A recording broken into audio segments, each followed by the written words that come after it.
할렐루야. 최근에 한국인들에게 있어서 빠르게 퍼져가는 몹쓸 질환이 하나 있답니다. 그것은 다름 아니라 건강염려증이라는 거예요. 병은 아니고요, 질환입니다. 순천향병원 신경정신과의 경우에는 60명의 환자를 대상해 봤더니 12분이 이에 해당한다고 합니다. 같은 의미로 서울대학병원에서도 초진 환자 50명 중에 검토해봤더니 10명 정도가 이 질환을 갖고 있다는 겁니다. 이분들의 특징이 뭐냐면 여러 병원을 전전하면서 자신의 아픈 곳을 제발 찾아달라고 요구한다는 거예요. 다시 말해서 아픈 곳이 있고 반복되는 증세가 있으니 제발 무슨 병명인지 좀 알려달라는 거죠.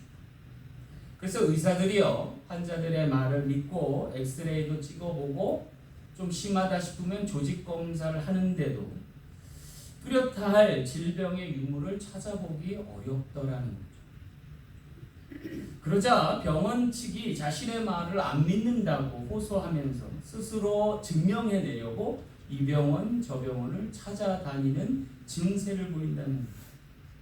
그러다 그 사이에 진짜 병이라도 걸리면 거봐 맞지 않냐고 내 말이 내가 더 잘 안다고 내 몸이니까 라고 하면서 병원을 탓하기까지 한다고. 왜 이렇게 되는 걸까요? 어쩌면 지나친 염려가 병으로 나타나지 않나라는 생각도 해보게 합니다. 우리 옛말에도 그런 말이 있죠. 걱정도 참 팔자다 라는 말이 있습니다. 대체 무엇이 문제일까요? 정말로 염려와 걱정이 문제일까요? 그런데 사실 따지고 보면 염려와 걱정이 그리 나쁜 것만은 아닌 것 같다는 생각도 들어요. 왜냐하면 미리 염려하고 걱정해서 미연에 방지하고 예방하면 그것은 오히려 좋은 일이 아닐까라는 생각에서 기인합니다. 그러나 문제는 지나친 염려에 있죠. 걱정에 있습니다. 그리고 그 밑에 깔려 있는 것을 보면 불신이라는 것, 믿지 않는 것이라는 것이 자리한다는 거죠. 그래서 조금만 아픈 곳이 생기면 내가 암의 시초가 아닐까. 또 경기가 좀 안 좋거나 불황에 빠지게 되면 이러다 내 사업이 망하는 건 아닌가. 다니는 직장에서 쫓겨나는 건 아닌가. 늘 불안하고 염려하면서 한다는 거죠. 한마디로 말해서 혹하다가 훅 가는 수가 있지 않나. 그런 의식. 그렇다면 여러분, 이러한 질환을 우리가 어떻게 해결해야 될까요? 오늘 성경은요, 명확하게 말씀해요. 아무것도 염려하지 말고 오직 모든 일에 기도와 간구로 너희 구할 것을 하나님께 아뢰라. 그리하면 모든 지각에 뛰어난 하나님의 평강이 그리스도 예수 안에서 너희 마음과 생각을 지키시리라 하셨습니다. 할렐루야. 아멘. 믿음이 중요한 거예요. 믿고 사는 게 가치 있는 거예요. 왜냐하면 오늘 우리를 예수 안에서 지키시는 하나님의 능력을 덧입을 수 있기 때문에. 한마디로 말하면 염려하지 말고 기도하라는 거예요. 그리고 무엇이든지 감사하라는 겁니다. 그러면 주 예수 안에서 하나님의 지키심이 있다는 거예요. 믿고 순복하여서 복을 얻는 귀한 백성 되시길 간절히 축원합니다. 자, 그렇다면 오늘 우리가 염려와 근심을 내려놓고 주님 안에서 살면 주님이 우리를 어떻게 변화시키실까요? 이 말씀을 통해서 그냥 깨달는 저와 여러분 되시길 간절히 소망합니다. 첫 번째는요, 항상 기뻐하게 하신다.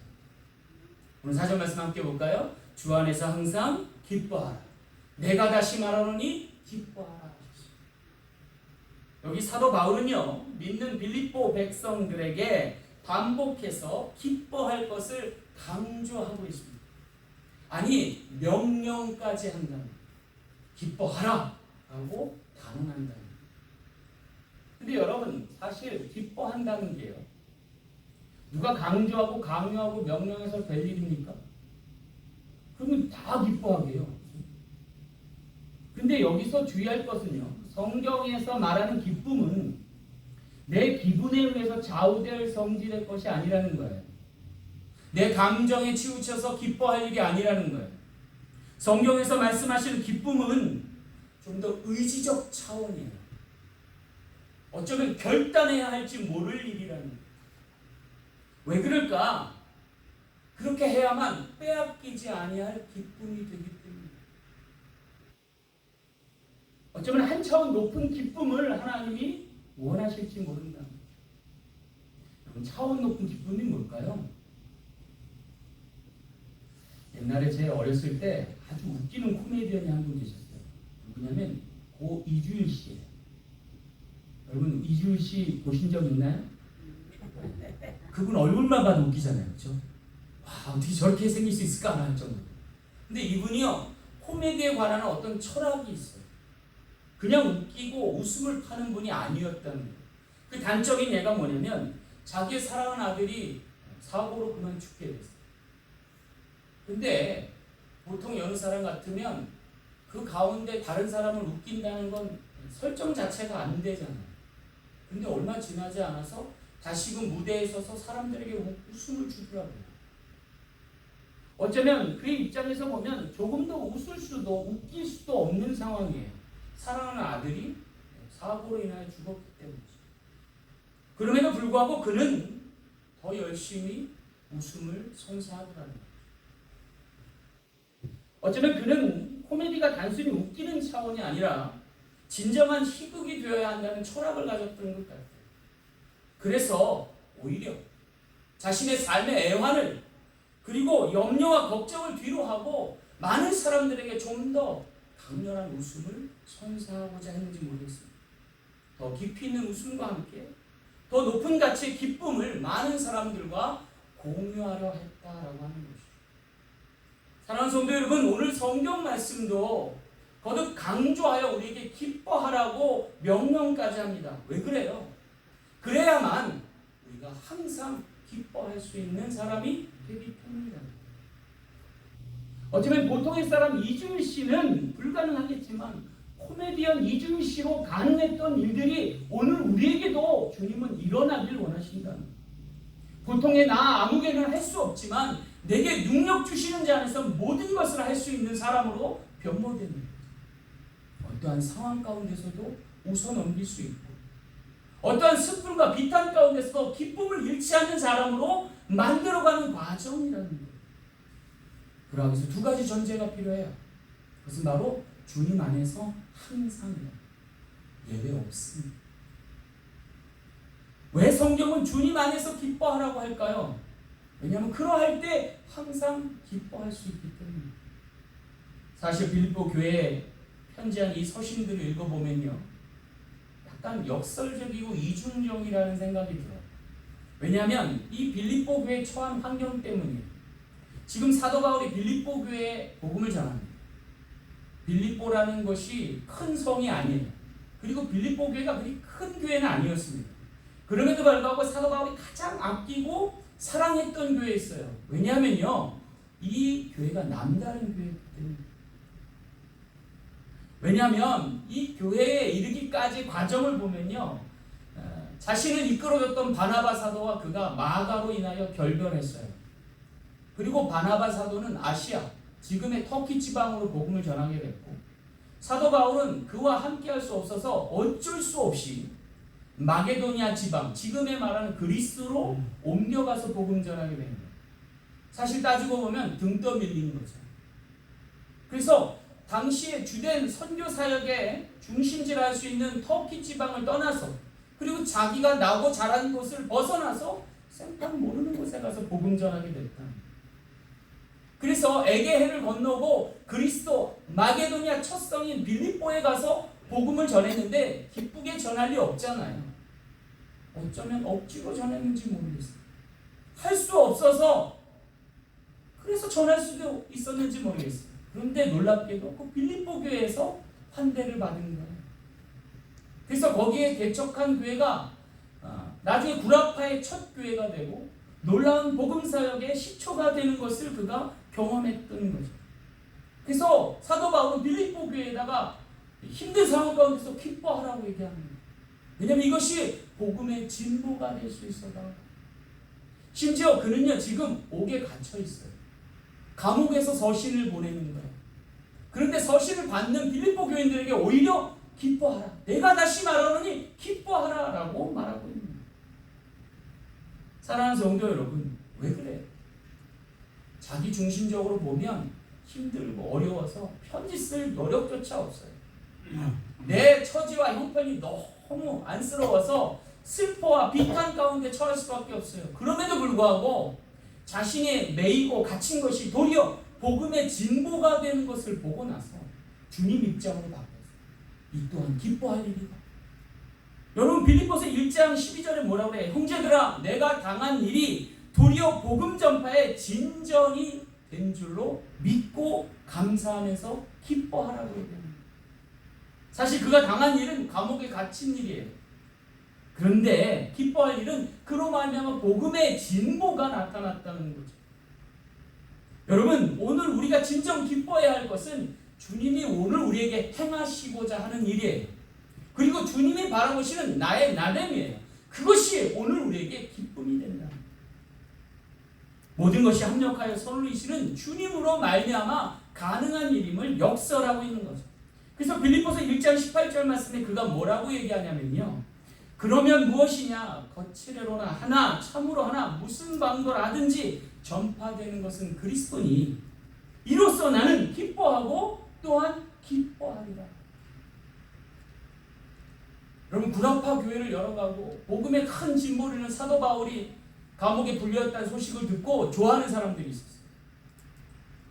유대인들이 좋아했고요. 심지어는요 같은 초대교회 복음 전하는 선교사들도 기뻐했어요. 아 바울이 이제 묶였네. 야 그럼 내가 최고의 선교사가 되리라 하고 더 열심히 복음 전합니다. 시기함으로 분냄으로 또는 당짓는 것으로 막 복음 전하는 그들을 보고도 사도 바울은 기뻐했어요. 왜요? 이로써 더 큰 하나님의 역사가 저들을 통해서도 나타나는 거예요. 나를 통해서만 나타나는 게 아니라 우리 모두를 통해서 나타나는 이것은 주 안에서 기뻐할 일이다 라고 맞이합니다. 빌립보 교회에게 더 열심히 복음 전할 것을 당부하면서 항상 기뻐하라라고 말하고 있는 거죠. 사랑하는 성도 여러분, 오늘 우리의 기쁨이라고 하는 것이 감정에 의존되어 있지 않기를 간절히 소망합니다. 우리가 하나님 주신 의지로 기뻐하면 정말로 기뻐할 일로 변화되는 놀라운 역사에 있을 줄 믿습니다. 여러분 기독교에서 말하는 사랑과 소망과 기쁨은요 감정선에 치우치는 게 아니에요. 그렇다고 감정과 무관한 것도 아니에요. 오히려 그것을 딛고 하나님이 주신 놀라운 능력 안에서 주님 주신 의지로 기뻐하고 사랑하고 소망하는 저와 여러분 되시길 간절히 소망합니다. 그러함으로 슬퍼할 수밖에 없고 절망할 수밖에 없는 상황 가운데서도 기뻐할 수 있는 종교가 바로 기독교입니다. 하기 싫고 할 수 없는 상황 가운데서도 얼마든지 기쁨으로 감당할 수 있는 게 크리스찬들이라는 거예요. 여러분 심지어 기독교인들의 장례식장 가봤어요? 제가 어떤 장례식장 가봤더니 세상에 유족들을 위로하고 또 슬픔과 비탄에 처한 사람들을 격려할 뿐만 아니라 심지어는 고인을 향하여서 박수갈채를 보냅니다. 이 땅에서 정말 잘 싸워 하나님 나라의 천국의 감을 확신하면서 천국을 향하여 나가는 그분을 환송하면서 박수치더라니까요. 여러분 세상 어떤 종교가 장례식장 가서 박수칩니까? 기독교 외에는 할 일이 없어요. 왜 그래요? 그가 부활할 것을 믿기 때문이고 그가 천국에 갈 것을 확신하기 때문에 오히려 기뻐 맞이할 수 있는 거예요. 그가 당한 죽음이 고난의 끝이 아니라 오히려 안식의 시작임을 명할 수 있어서요. 오히려 기뻐할 일이랍니다. 여러분 죽음을 담대히 맞으시기 바랍니다. 오히려 천국과 안식의 시작됨을 믿고 주님과 함께 담대히 맞이하고 하나님 영접하며 그리스도께서 영전할 것을 바라보면서 우리 그렇게 믿음으로 기쁨으로 나아갈 수 있는 우리 모두 되길 간절히 소망합니다. 영원한 안식이 보장되지 않으면 할 수 없는 거예요. 기뻐하고 기뻐할 뿐 아니라 항상 기뻐할 이유도 오늘 우리는 천국 갈 백성이기 때문에 영생을 누릴 하나님의 자녀이기 때문에 따라서 믿어 의심치 아니하고 승리하여 기쁨 가운데 주를 맞이할 수 있는 우리 모든 지체 되시길 간절히 소망합니다. 두 번째 우리가 주님 안에서 알면 모두를 관용하게 하시라. 5절 말씀 볼게요. 너희 관용을 모든 사람에게 알게 하라. 주께서 가까우시니라 그랬어요. 여기 두 번째 시험과도 같은 말씀으로 주문하십니다. 너희 관용을 모든 사람에게 알게 하라. 여러분 여기 관용이라는 단어가 뭐냐면 관대하고 너그럽게 하라는 거예요. 근데 여러분 이게 쉽지 않아요. 그렇지 않나요? 여러분 사람은 몰래요. 나를 선대하고 내게 관대하고 나를 좋아하고 나를 기뻐하는 사람에게는 응당 좋게 나가요. 그렇지 않나요? 근데 나를 박대하고 나를 싫어하는 사람한테는 어때요? 결코 좋게 할 수 없잖아요. 특히 한국 사람은 더 그러잖아요. 안 그런가요? 저만 그런가요, 여러분? 여기서의 말하는 관용은요, 그리스도의 관용을 말하는 거예요. 나는 싫어도 주께서 너를 원하신다면 관대할 수 있어야 한다. 여기 사도 바울이요, 서신서들을 참 많이 썼는데 그중 가장 짧은 서신이 하나 있어요. 그게 뭐냐면 빌레몬서라는 거예요. 이것은 빌레몬이라고 하는 감독에게 편지 쓴 건데, 편지 쓴 연유가 뭐냐면 자신이 데리고 있는 오네시모라고 하는 사람이 감옥에 갇힌 사도 바울을 극진히 섬기는 거예요. 그래서 비록 감옥에 갇혀 있지만 이 오네시모라고 하는 사람 때문에 사도 바울이 계속해서 복음 전할 수 있게 됐어요.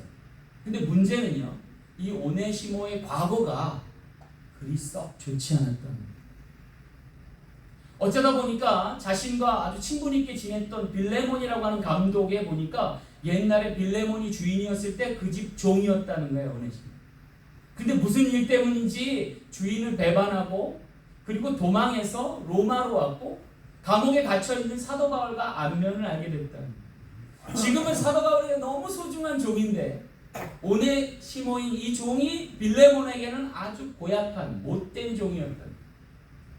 주 안에서 이것이 상극이고 원수인 것이 내내 가슴 아팠던 사도 바울이 오네시모 편에 편지를 하나 들려서 빌레몬에게 보냅니다.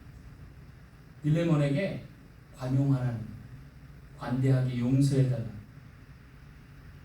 근데 감정이 응어리가 차 있는데 어떻게 용서해요, 그죠? 근데 사도 바울이 뭐라면 나를 봐서라도 용서하라. 그래서 나중에 용서했는 줄 믿습니다. 그러니까 서신서가 써여졌겠죠, 그죠? 오늘날까지 전해지고. 가끔 가다가 저도요, 우리 성도님들 간에 서로 이렇게 안면 붉어진 분들을 가끔. 근데 제 입장에서 보면 두 분이 좀 잘 지냈으면 좋겠어요. 근데 제가 감히 선뜻 사도 바울처럼 아이 저를 봐서 좀 화해하세요 이렇게 말을 못해요. 아직 제가 그만한 권위가 안 되는 거예요. 근데 오늘 본문 말씀 보니까 뭐라 그래요? 주께서 가까우시리라. 나를 봐서는 안 돼도 주님 봐서 서로 용납하고 서로 용서할 수 있었으면 좋겠다는 생각을 해요. 왜 그런 줄 아세요, 여러분? 그럴 때 하나님이 역사하십니다. 그럴 때 하나님께서 교회를 부흥시켜 주시기 때문에 그래요. 때론 좋지 않아서, 원치 않아서 원수된 지경에 있는 사람인데 혹시 그를 통해서 하나님이 하실 일이 있지 않나? 라는 생각을 해보게 돼요. 제가 목회를 하다 보면요, 간혹가다 눈살 찌푸리게 하는 분들이 있어요. 제 맘에 안 드는 거예요. 그런데 목회자가 그런 분들을 배격하면 돼요, 안 돼요? 안 돼요. 왜냐하면 하나님께는 그분이 좋은 분일 수 있어요. 주님께는 너무 소중한 분일 수 있어요. 그래서 내가 박대할 수 없어요. 그러면 제가 오히려 벌 받아요. 근데 그러할지라도 선대하면, 관용하면 그분 때문에 부흥하더라고요. 할렐루야. 우리 교회도 그래요. 여기 20명도 채 안 남았는데 한 분이 오셨어요. 누구 소개로 왔대요. 딱 보니까 그리 신앙이 깊은 분은 아니에요. 근데 그분이 하시는 말씀을 잘 들어보니까 버릴 것은 없는 거예요. 그래서 그분 말씀을 따랐어요. 또 그분이 전도도 잘 하시고 그분의 삶은 어떨지 모르겠어요. 그분이 하시는 말씀은 어떨지 모르겠어요. 근데 그분이 데려오는 분들은 다 좋은 분들이에요. 할렐루야. 그래서 꼬리를 물고 우리 교회가 지금 부흥하고 있어요. 할렐루야. 관용하라는 것, 주께서 가까우시라는 것, 우리가 한번 생각해 볼 때만. 사도 바울도요, 빌립보 교회를 개척할 때 보니까 루디아라고 하는 여인을 만났어요. 자주장사라는 분인데 너무 호의적이에요. 자기 집을 개방해서 여기서부터 교회 시작하자고 해서 개척이 된 거예요. 그래서 거기를 기점으로 해서 막 복음 전해서 빌립보를 다니는데 하루는 점치는 여종 하나를 봐요. 근데 이 점치는 여종이요, 귀신이 완전히 씌워가지고 사도 바울을 보고 와, 저 사람 하나님의 구원을 선포하는 사람이다라고 막 얘기하는 거예요. 조용히 남몰래 복음 전하려고 하는데 아주 대놓고 하나님의 사자다, 선지자다, 종이다 하면서 지켜 세우는데 약간 비아냥거리는 거예요. 사도 바울이 심기가 상했어요. 그래갖고 예수 그리스도 명하노니 당장 나와라! 라고 했더니 귀신이 거기서 딸려 나오는 거예요. 그러니까 점을 잘 치던 여종이 그 다음부터 점을 못 치는 거예요. 문제는 그 여종 뒤에서 포주격으로 이 여종을 통해서 갈취하던 그런 나쁜 사람들이 있었는데 이 귀신이 떠나가니까 점을 못 치고 점을 못 치니까 돈을 못 벌어오는 거예요. 그래갖고 원인을 봤더니 사도 바울이 쫓아낸 거잖아요. 그래서 사도 바울을 어떻게 해요? 잡아다가 관아에다 고소를 한 거예요. 고발한 거예요. 그래서 관아에서는 이 빌립보 지경 사람도 아니고 와서 이상한 도를 전한다고 하니까 잡아다가 족치는 거죠. 사도 바울이 실컷 얻어맞고 옥에 갇히고 착고까지 붙들려갖고 꼼짝 달싹 못하게 돼요. 한 여종, 점치는 여자, 귀신 들린 아이 때문에 완전 복음 사역이 꼬여버리는 거예요. 그럼에도 불구하고 사도 바울은 어떻게 해요? 거기서도 찬양하는 거예요. 거기서 찬송하는 거예요. 그럼 이게 사람입니까? 그런데 놀라운 게요, 그 찬송을 하나님이 받으시고 옥토를 흔드셨어요. 그 옥문이 열리고 착고가 풀어진 거예요. 너나 없이 죄수들이 도망갈 타이밍인데 세상에 사도 바울이 그대로 있는 거예요. 일이 어그러졌다는 걸 보고 간수장이 자결하려고 했는데 사도 바울이 우리 여기 있다. 너를 해하지 마라. 그러니까 간수장이 와, 이런 사람도 있네 하고 와서 내가 어떻게 하면 구원을 받습니까? 어떻게 여기서 살 수 있습니까? 너와 네 집이 예수를 믿다. 그리하면 구원을 이루리라. 해서 빌립보 교회가 더 크게 부흥하게 되었다라고 하는 거예요. 여러분, 간수장이 자기를 때렸을 때 사도 바울이 어땠을까요? 와, 이를 악물지 않겠어요. 그런데 그런 그도 그리스도로 관용하니 그가 살아나서 복음의 진보를 이루게 됐더라는 거죠. 사랑하는 성도 여러분, 우리가 가장 힘들고 어려울 때 주님은 가장 가까이 계십니다. 그리고 우리가 원치 않은 그 사람도 주님이 쓰시면 놀랍게 역사하실 줄 믿습니다. 그래서 너희 관용을 모든 사람에게 알게 하라. 주께서 가까우시기라 그랬어요. 오늘 우리의 삶의 현장에 어려움이 있습니다. 원치 않은 사람이 있어요. 그런데 주님이 관용하시면 우리도 관용해야 될 줄 믿습니다. 그로 인하여 어떠한 역사가 일어날지 몰라서요. 항상 위기는 위험과 기회가 겸하여 오잖아요. 주님을 통해서 그 위기를 극복하고 승리하는 우리 모두 되었습니다.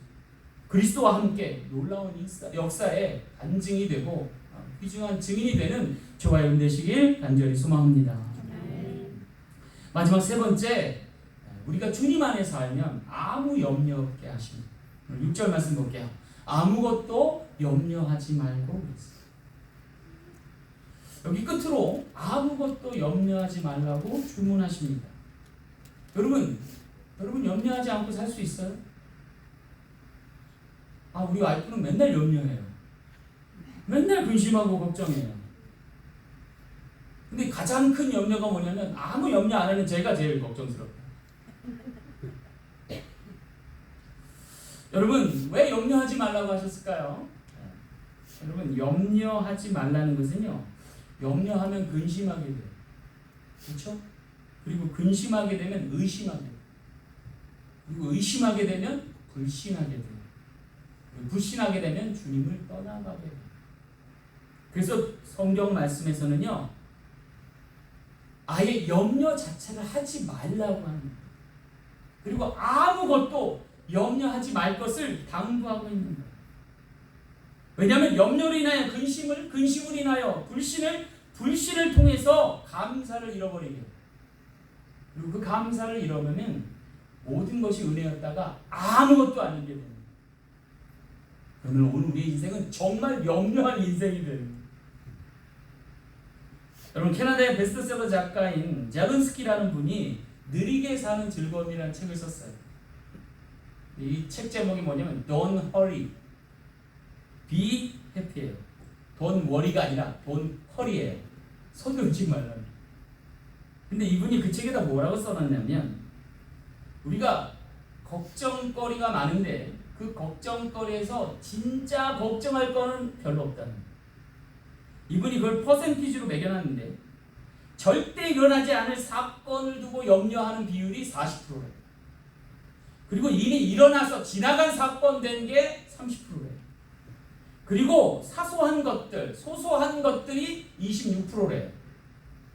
오직 우리가 염려할 건 그래서 나머지 4%밖에 없다. 근데 여기에 매여서 매사 염려하고 근심하고 걱정하고 불신하고 감사하지 않고 나중에 주를 배격하고 떠나가다는 거죠. 그래서일까요? 오늘 본문의 사도 바울은 아예 아무것도 애초부터 염려하지 말라라고 명하고 있는 거예요. 차라리 기도하라라고 말씀합니다. 여러분, 따지고 보면요, 우리가 염려하는 대부분의 것들은 주님과는 상관이 없어요. 따져보세요. 주님과 상관 있는 것들이 얼마나 있어요. 심지어 사역에 있어서는 더더욱 그래요. 왜냐하면 사역의 주체는 주님이시고요, 그 실체는 성도님들이어서 그래요. 제가 목회하면서 깨달은 하나 있어요. 염려한다고 될 일은 아무것도 없다. 심지어 염려함으로 오히려 일을 그르치는 경우가 너무 많다는 거예요. 예를 들면 이래요. 우리 남성교 회장님이 낚시대회 가잖아요. 전 낚시를 별로 안 좋아하거든요. 그리고 바다 낚시 가자는데 바다 한번 가려면 6시간 가야 되잖아요. 저 장거리 운전 싫어하거든요. 그러니까 제 마음속에서 뭐라면, 에이, 괜히 가지 마. 괜히 가다 사고나면 큰일 나. 교회에서 힘든 일만 일어나잖아. 그런데 우리 남성교 회장님이 아니라고. 자꾸 교회는 좋은 행사를 많이 가져요. 할 수 없이 갔어요. 가고 났더니 하나님께서 부흥시켜 주신 줄 믿습니다. 아무 사고 없게 하셨고 모두가 즐겁게 다녀올 수 있게 하셨어요. 또 조금 있으니까 우리 세가족반 전사님이 저쪽 룸을 꾸며야 된답니다. 근데 저쪽 후미진 곳 아시죠? 제가 그 방치해 놓은 거예요.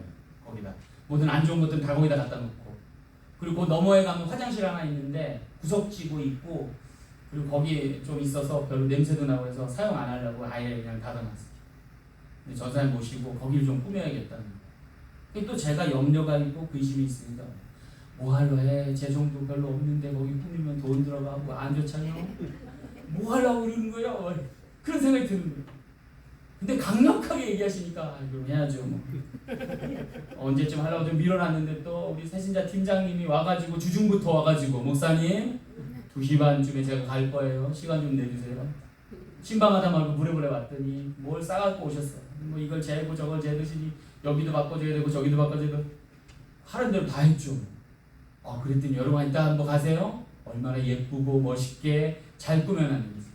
제일 후미지고 제일 더러운 것이 제일 깨끗하고 제일 좋은 것이 된 줄로 믿으시기 바랍니다. 제가 그래서 깨달은 게 하나 있어요. 염려해서 간섭할 일이 아니다. 그냥 하시겠다고 하면 믿음으로 도와줄 일이다. 할렐루야. 그러면 부응하는 거예요. 하나님이 하게 하시는 거죠. 그리스도께서 이루시는 거죠. 오늘 우리는 도구 될 뿐이라는 거예요. 그러면 놀랍게 하나님이 역사하신다는 거예요. 여러분, 여기 사도 바울이 어떻게 했어요? 다 받아들이는 거예요. 점치는 아이 때문에 옥에 갇혀도 it's okay. 하나님 하실 일이 있겠지. 시티가 두들겨 맞고 아파서 밤새 잠이 안 오니까 에이 참 그냥 찬양이나 하자고 큰 소리로 찬송했어요. 그랬더니 옥토가 움직여요. 착고가 풀어져요. 도망가야지 할 그때에 아니야, 이것도 뭔 뜻이 있는지 모르니까 기다려보자. 기다렸더니 간수장이 자결하려고 그러잖아요. 아니 뭐 때문에 이거 죽을 일은 아니잖아요. 간수장이 왜 죽으려고 그랬을까요? 이 사람이 공무원이잖아요. 그죠? 이 사건 사고로 인하여서 공무원 연금을 못 받게 되려나? 그래서 염려했나? 근심했나? 오명을 뒤집어 쓰고 여기서 이렇게 패배하고 하는, 차라리 내가 죽어서 내 가족이라도 보호하자, 뭐 그런 생각이었나요? 별것도 염려고 근심이죠. 그죠? 사도 바울은 죽음을 초월한 사람이잖아요. 야, 그것 때문에 못 알아 죽어. 우리 여기 있어. 걱정하지 마. 나 시민권자야. 이렇게 함부로 다루면 안 돼. 그냥 조용히 보내면 안 돼. 다 따질 거 따지고 정확하게 해서 일을 말끔하게 해결해 주는 거야. 그럼 여기서 나가 풀려난 뒤에 오히려 간수장에 와서 믿음을 구하고 하나님의 백성이 되고 빌립보 교회의 중추적인 교인이 되잖아요. 할렐루야. 이것이 합력하여 선을 이루시는 하나님의 역사인 줄 믿으시기 바랍니다. 오늘 우리 각자가 다 각각의 생각을 갖고 있어요. 저마다 개성이 넘쳐요. 그럼에도 불구하고 주님 안에서 화합하고 하나 될 수 있을 줄 믿습니다. 무지갯빛을 가만 보면 빨주노 첨보 다 달라요. 합쳐놓으면 강렬한 빛이 되잖아요. 도레미소 팔라시도 이 음이 다 달라요. 하지만 갖다 모아놓으면 아름다운 선율이 되잖아요. 오늘 하나님께서 오늘 우리에게 주신 것 하나라도 버릴 것 없어요. 내게 마음에 들지 않는 것이 주님께는 유용한 것일 수 있어요. 그것을 통해서 하나님께서 아름다운 일들을 이루실 줄 믿습니다. 그래서 염려하지 말고 근심하지 말고 불신하지 말고 하나님 내게 주신 것 모든 것 감사함으로 받고 영광 돌릴 수 있는 우리 모든 지체 되시길 간절히 소망합니다. 말씀을 맺겠습니다. 제가 미국 오기 전에요, 강원도 태백이라는 곳을 갔어요. 친구하고 부산까지 내려갔다가 쭉 그 동해안을 타고 올라가다가 태백이라는 곳에 갔어요. 근데 이제 친구가 운전했는데 태백에 좋은 사람이 있어서 만나야 된다. 그래서 만나도 진짜 점심을 거하게 사주더라고요. 돼지 껍데기를 이렇게 한 상 가득 차려주셔갖고 막 먹는데, 이분을 어떻게 알게 됐냐고 친구한테 물어보니까 친구가 그 해외여행 가이드였거든요. 근데 이 친구에게 하루는 아주 아이템이 딱 떠올라서 시베리아 횡단열차 프로그램을 만들었어요. 그래서 여행상품 패키지를 해가지고 신문에 공고를 했는데, 이 태백에 사는 이분이 그걸 보고서 여행 가고 싶다고 조인했다는 거예요. 그래서 시베리아 횡단열차를 블라디보스톡에서 타서 이제 모스크바로 끝나고 이제 비행기 타고 오는 경로인데, 그 열차간에서 수없는 얘기를 했는데요. 그래서 이 열차를 왜 타게 됐냐고 그랬더니 이분이 뭐라고 하냐면 자기가 중년의 나이가 됐는데 자동차를 파는 딜러였다는 거예요. 근데 태백이라고 하는 도시가 이제 죽어가는 도시라 자동차 사는 사람이 점점 줄어드는 거예요. 그러니까 자기가 가져가는 목도 줄고 또 아이들은 자꾸 성장하는데 가사가 쪼들린다는 거예요. 그래서 만사가 귀찮아가지고 우울증에 걸렸는데 죽고 싶더라는 거예요. 막 순간순간 죽고 싶다는 생각이 들어갖고 너무 못 살겠다는 거예요. 그래서 정말 죽으려고 그랬대요. 아내에게도 말 못하고 자식들한테 말 못하고 그냥 나만 사라지면 되겠지 하고 죽으려고 했는데, 죽으려고 보니까 통장에 한 250만 원 남아있더래요. 나를 위해서 좀 쓰고 죽어야겠다 그런 생각이 들더래요. 그래서 나를 위해서 이걸 뭐 어떻게 쓸까 하고 딱 봤는데 하루는 신문을 보니까 거기 시베리아 횡단열차 이렇게 써있더래요. 근데 그게 경비가 딱 맞더라는 거예요. 그래갖고 이거 타고 갔다가 이제 죽으려고, 한국 땅에 말고 저기 시베리아 어디에 묻히려고 그걸 타고서 이제 죽을 것만 이렇게 쫙 보고 가는데, 놀랍게도 그 시베리아 횡단열차에는요 그 러시아 그 승무원의 하나가 타는데, 그 사람이 그 시베리아의 마을 하나를 들 때마다 거기서 이야기를 하나씩 들려주는 거예요. 그 마을에 전래 되어오는 이야기. 근데 시베리아라는 걸 여러분 우리가 경험을 못 해봤지만 그 얼음 땅이잖아요. 척박한 땅이고 가도 끝없는 평원이고. 근데 거기 마을마다 생존기, 그죠? 왜 살아야 되는지를 알려줄 만한 이야기가 많더라는 거예요. 야, 이런 곳에서 사람이 살아남으려고 저렇게 애를 쓰는데 내가 죽긴 왜 죽냐? 그런 생각이 들더래요. 그래서 모스크바까지 갔다가 한국 돌아오니까 한국은 너무 좋은 땅이래요. 살아봐야겠다라는 거예요. 그래서 열심히 살게 됐고 다시금 활기를 되찾고 사는데, 마침 저희가 와갖고 다시 만나서 지난 얘기를 하면서 정겨움을 나눴던 얘기였어요. 사랑하는 성도 여러분, 어느 날 우리가 죽어서 장례 치르고 부활해서 천국에 가면 주님과 함께 과거를 되돌아볼 시간이 있지 않겠어요? 주님, 그때 너무 힘들었어요. 내가 너무 고통스러웠어요. 왜 나와 함께 하지 않았어요? 라고 할 때 주님이 아니야, 난 너와 함께 있었어. 너가 이겨내고 극복할 수 있도록 네 옆에서 열심히 중보했어 라고 하실 날이 있지 않겠냐? 그럼 우리가 천국에서 기쁨이 배가가 될 줄로 믿습니다. 오늘 사도 바울의 이 고백과 또 빌립보 교회를 향한 애정이 이 서신에 담겨 있듯이 오늘 우리가 아무것도 염려하지 말고 오직 기도와 간구로 우리 구할 것을 하나님께 감사함으로 아뢰어서 하나님이 넉넉하게 우리에게 베푸시는 은총 안에서 승리하는 귀한 지체 되시길 간절히 소망합니다. 기도하겠습니다. 참 좋으신 아버지 하나님 감사합니다. 모든 것이 은혜입니다. 주님 오늘 우리 삶에 기적과도 같은 일들을 베푸셨습니다. 주여 오늘 우리로 염려하지 않고 관용하게 하시며 감사하게 하셔서 하나님의 영광 나타낼 수 있는 거룩한 지체들로 서게 도와 주옵소서. 축복하심을 믿고 감사드립니다. 거룩하신 예수님 이름으로 간절히 기도하옵나이다. 아멘.